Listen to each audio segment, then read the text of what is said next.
Yes, I did another course with another airline probably 4 years ago now.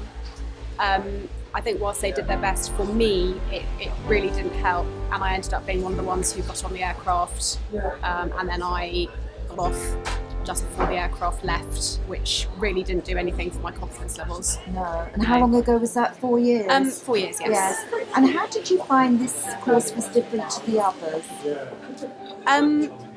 I think the fact that Mark, as course director, is an ex-phobic himself, he genuinely understands it, and it's not just the fear of flying itself. It's the emotional impact on you. It's the physical adrenaline feelings. It's just, I felt the team really understood that, and that the course was tailored in a very different way to the previous course I'd attended.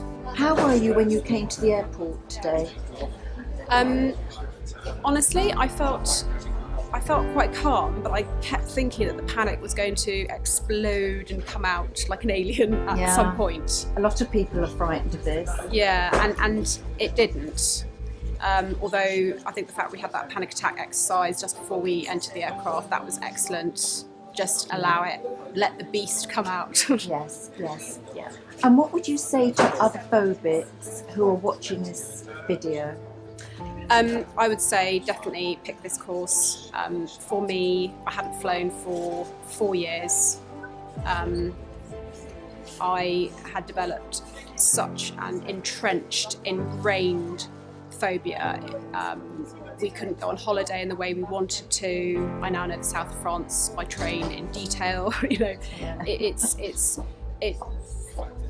one thing that the team said when we got on board the aircraft was it's a life-changing thing, and I genuinely think this is. Lovely. Really. Thank you so much. When I was on one of the other courses, you sit in tables of 10 and they start off with a question as to why you're frightened of flying.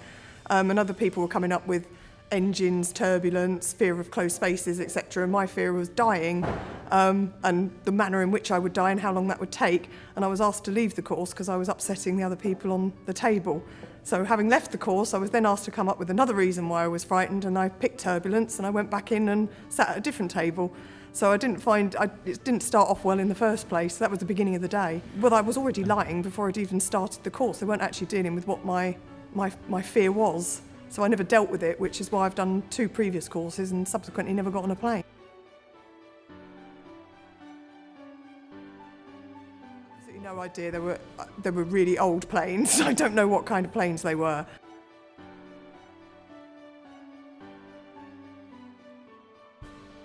During the other courses, one of the things I noticed is that we lost a lot of people before we even got to the plane. The flight was at the end of the course rather than being the next day. And because some people had other phobias such as lifts, buses, escalators, quite a lot of people on the course didn't actually make it to the plane.